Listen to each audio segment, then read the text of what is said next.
Hello guys, আমি Priyanka. Video শুরুতে সবাইকে শুভেচ্ছা জানাই রাখি পূর্ণিমার। তো আজ ভিডিওটা প্রথম থেকে সকাল থেকে শুরু করলাম। আজ বাড়ির বউ কেন খারাপ হয়, কার জন্য খারাপ হয় এবং কিসের জন্য খারাপ হয়, সেই পর্বের আজকে চতুর্থ অধ্যায় শেয়ার করব। যারা প্রথম এবং দ্বিতীয় ও তৃতীয় অধ্যায় শোনোনি এবং দেখে নিতে পারো, তাহলে মাঝখান থেকে কিছু বুঝতে পারবে না। একজন মায়ের মেয়ে এবং আমারও কন্যা সন্তান রয়েছে। মায়েদের উচিত মেয়ের অন্যায়ের পক্ষে ইন্ধন না জোগানো এবং অন্যায় জেনেও তাকে শাসন না করে দিনের পর দিন তাকে কুপরামর্শ দেওয়া কখনোই ভালো কাজ নয়। এইভাবে দিনের পর দিন মেয়েকে কুপরামর্শ দিয়ে এবং অন্যায়ের প্রশ্রয় দিয়ে মেয়ে একটা অসভ্য বেয়াদব মহিলাতে পরিণত হয়েছে। প্রথম থেকে শাসন করার প্রয়োজন ছিল। আমার মায়ের শিক্ষার দিকে অনেক উন্নত। অন্যায় জেনেও বলে ছেড়ে দিয়ে, মেনে নিয়ে, মানিয়ে নিয়ে, এটাই বলে। এটাই তো মায়েদের ধর্ম। কখনোই ঘষে ঘি ঢালা ভালো কাজ নয়, কারণ এর পরিণতি ভয়ঙ্কর হয় শেষে। বাবা, এই সত্যি কথাগুলো বলছি, আবার তাদের খুব গায়ে লেগে যাবে। সত্যি কথা তো, শোনার মতো সাহস তো নেই। কথাগুলো শেয়ার করছি, তাই ইতিমধ্যে অশান্তিও শুরু করেছে। যাই হোক, আমি কথাগুলো শেয়ার করতে এসেছি, শেয়ার করেই তবে ছাড়বো। চলো তৃতীয় অধ্যায়ের পর থেকে আবার শুরু করি। বাবার বাড়ি থেকে ফেরত এলাম প্রায় 3-4 মাসের বাচ্চাকে নিয়ে। একটা মাস যেতে না যেতে আবার অশান্তি শুরু হলো। রান্নাবান্না আমি করতাম, দিনের বাসনগুলো আমি দাঁড়িয়ে দাঁড়িয়ে মেজে নিতাম। কড়াইগুলো মাজতে পারতাম না, মেজে দিত শাশুড়ি। আর রাতের বাসনগুলো সকালে মেজে দিত। এতদিন দুধ খেতাম না, কিন্তু বাচ্চার দুধের ঘাটতি মেটাতে নিজে দুধ খাওয়া শুরু করলাম। আস্তে আস্তে শুরু হলো বাসন মাজার সময় অশান্তি। বলে কি সব কাজ করতে পারে, বাসনগুলো শুধু মাজতে পারে না। কিন্তু বাসন মাজতে গেলে আমাকে উবু হয়ে বসতে হতো। হাঁড়ি কড়া মাজতে গেলে চাপ দিয়ে মাজতে হবে, কিন্তু তখনও আমি উবু হয়ে বসতে পারতাম না, পেটে ব্যথা ছিল। কিন্তু সে কীভাবে বুঝবে এর যন্ত্রণা? তার তো কোনোদিন পেটটা কাটা হয়নি। ওই অবস্থায় বাচ্চার বাবা আমার জামা কাপড়গুলো কেচে ধুয়ে দিত। বলে বইয়েরটা দিতে পারে, আমারটা কেন দেবে না? এই নিয়ে আবার অশান্তি শুরু হলো। এটা কি ভালো মানসিকতার পরিচয়? ইচ্ছে করে থালাগুলো ভালো করে মাজতো না, বলে আমি বাইরে করবো এবং ঘরে করবো। ভালো ভালো খাবার দেবে না, আমাকে কি চাকর পেয়েছে? তাহলে বোঝো ঠেলা, আমি কি তাহলে এতদিন চাকর ছিলাম? যে পাত্রে আমি ভাত খেতাম সেটা মাজতো না, ধুয়ে রাখতো, চিহ্ন করে রেখেছিল আর কি।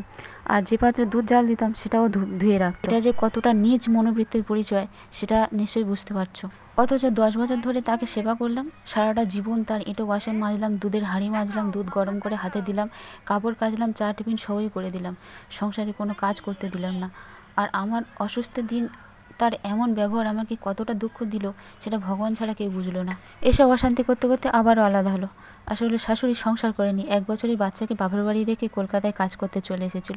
সারাটা জীবন স্বাধীন জীবনযাপন করেছে। ভালো মন্দ যা যখন মন চেয়েছে তাই নিজের মতো করে রান্না করে খেয়েছে। কারোর জন্য রাখতে হয়নি, কারোর জন্য ভাবতে হয়নি, আর খেতেও জানে তেমনি। এমন একটা জায়গা থেকে, সংসারের মধ্যে থেকে খাওয়া দাওয়া ওনার পোষায় না। হাঁড়ি কড়া ধরে খাওয়া দাওয়ার অভ্যেস যার, তার কি অন্যের হাতের খাওয়া পোষায়? মেয়ে পেটে থাকা অবস্থাতে এখনও পর্যন্ত ছোটো লোকের মতো বিভিন্ন কুকাজ করে চলেছে, যেগুলো সত্যি আর বলতে ইচ্ছা করে না। কিন্তু তারা যে উস্কানি দিচ্ছে আমাকে বলতে বাধ্য করছে, আমি সবটাই বলবো। সত্যি বলতে 10 বছর যে তিক্ত অভিজ্ঞতা রয়েছে সেটা কি 1 মিনিটে বা 5 মিনিটে বা 10 মিনিটে বলা সম্ভব? কখনোই না। এবং সব কথা তো একসঙ্গে মনেও পড়ছে না। আমি ভীষণ শান্তশিষ্ট একটা কম কথা বলা মেয়ে, কিন্তু দিন দিন আমিও সাহসী, প্রতিবাদী ও দজ্জাল হয়ে উঠেছি।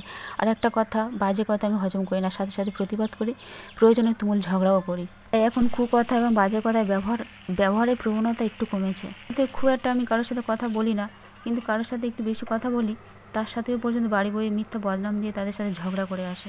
একজন বৃদ্ধা ঠাকুমা বলে ডাকি, তার সাথে একটু কথা বলতাম।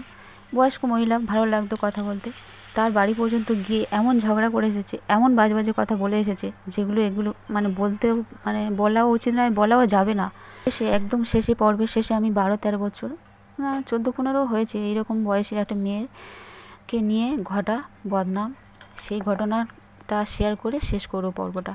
আমাকে ভালোবাসে, যাদের সাথে একটু কথা বলি তাদের কাছে গিয়ে আমাকে খারাপ করার জন্য নানান পথ অবলম্বন করে, যেগুলো আর বিস্তারিতভাবে আলোচনা করলাম না। ক্রিমিনাল মাইন্ডের একজন মহিলা। তো বলি একটু যে তারা যদি আমাকে কিছু খেতে দিত, সেটা দেখে তাদের বাড়িতে গিয়ে বলে আসতো যে তোমরা যে ওকে ওই জিনিসটা খেতে দিয়েছো, সে তো খায়নি, ফেলে দিয়েছে। বলে দুর্গন্ধ, বাজে, এইসব জিনিস মানুষ খায়? বলে পুকুরে ফেলে দিয়েছে, কুকুরকে দিয়ে দিয়েছে। এই রকম ধরনের আরও ঘটনা আর বলতে চাই না। সেই 18-19 বছরের মেয়েটা আজ 2 সন্তানের মা। সেই অত্যন্ত সহজ সরল মেয়েটি এখন ঝগড়ুটে, প্রতিবাদী, খারাপ ব্যবহারের নিদর্শন। শাশুড়ি পাতে ভাত দেয় না। শাশুড়ির প্রতি রয়েছে শুধু ঘৃণা, ঘৃণা আর ঘৃণা। এতটাই ঘৃণা যে মাপা যাবে না। কাউকে ঘৃণা করতে নেই সেটা জানি, ক্ষমা করতেও পারি না, কোনোদিন পারবও না। ক্ষমা করাও মানুষের একটা মহৎ গুণ, সেটাও জানি, তবে আমি মহৎ হতে চাই না। কারণ আমি ঠকে শিখেছি, যেখানে ক্ষমা করার পর আবারও হাজার হাজার খারাপ ব্যবহারের পথ পরিষ্কার হয়। একটা কথা বলা উচিত, করোনার সময় লকডাউনে বর বাড়িতে ছিল আর কার ব্যবহার কেমন সে সব লক্ষ্য করেছে, আমাকে বলতে হয়নি। আমি শুধু চুপচাপ ছিলাম, কারণ লকডাউনে তার মায়ের যে ব্যবহার দেখেছে তার থেকে চতুর্গুণ খারাপ ব্যবহার আমি দেখেছি। কিন্তু সে ভাবতো আমার বউ ভালো না, আমার মায়ের সাথে খারাপ ব্যবহার করে। ধীরে ধীরে সেও তার মায়ের চোখে খারাপ হতে থাকলো, কারণ প্রতিবাদ করতো যে আচ্ছা কোনো মা মানে গর্ভধারিণী মা যে সন্তানের জন্ম দিয়েছে সেই সন্তানকে কি করে অভিশাপ দিতে পারে? বলে সবসময় তোর খাওয়া জুটবে না, তোকে ভিক্ষা করে খেতে হবে, শেষ বয়সে তোর ছেলে তোকে ভিক্ষা করে খাওয়াবে, খাওয়া জুটবে না, খেতে পাবি না। কি ভাবছো? যে কথাগুলো ঝগড়ার মাথায় বলে না, ঠান্ডা মাথায় বলে। আর তেমনি মুখের ভাষা খারাপ, মুখের যে ভাষা খারাপ সেটা সবাই বলে এবং পাড়ার লোকও বলে। সারাটা দিন নানান অঙ্গভঙ্গি করে, সেটা তো আর বলে বোঝাতে পারবো না, অঙ্গভঙ্গ করে চিবিয়ে চিবিয়ে গালাগালি দেওয়া, অভিশাপ দেওয়া বাড়ির বউকে, তাহলে সেই বউটি তেতো বিরক্ত হবে কি না? এবং সারাটা দিন যদি এভাবে চলতে থাকে, তো এই প্রক্রিয়াটি এমনভাবে চলতে পারে চালাক মহিলা যে পাশের বাড়ির লোক কিন্তু টের পায় না।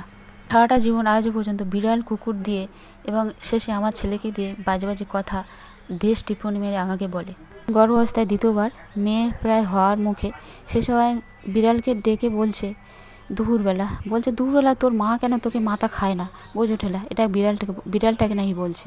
ছেলের থেকে টাকা নিয়ে মাছ কিনে রান্না করে খাচ্ছে। আমি চান করে উঠে আসছি, উঠোনেই উনুন করেছি, আমিই উনুন করেছিলাম, সেই উনুনে রান্না করছে আর বলছে দেখিস কি লাগে তো কাটিয়ে নে না। ওরা কত কি বিড়াল কুকুর দিয়ে কথা বলে। আর ওই অবস্থায় ওনার কি ওই কথাগুলো বলা সেজেছিল আদৌ? কথাগুলো আগু পিছু মনে পড়ছে, তো তাই কথাগুলো একটু আগু পিছু হয়ে যাচ্ছে, কিন্তু যে বোঝার ঠিক বুঝে নেবে। এমনকি আমার বসানো গাছপালাগুলোও ভেঙে দেয়, উবড়ে দেয় এবং ধরে মচকে দেয়। হ্যাঁ, সব কিছুই ছেড়ে দিলাম, কিন্তু যখন নিজের নাতিকে নিজের ঘরে ডেকে বাবা মায়ের বিরুদ্ধে বিষিয়ে দেওয়াটা কি আর সহ্য করা যায়? সহ্যর সব সীমানা পেরিয়ে গেল। পরবর্তী তিক্ত অভিজ্ঞতাগুলো আমি পঞ্চম অধ্যায়ে শেয়ার করবো। এটা আমার জীবনের গল্প, জীবনের সাথে ঘটা গল্প, একদম সত্য গল্প। এবং চ্যানেলটাকে সাবস্ক্রাইব করে প্লিজ পাশে থাকবেন, আর অবশ্যই এই ঘটনা একবার শেয়ার করবেন। সুস্থ থাকবেন, ভালো থাকবেন, টাটা।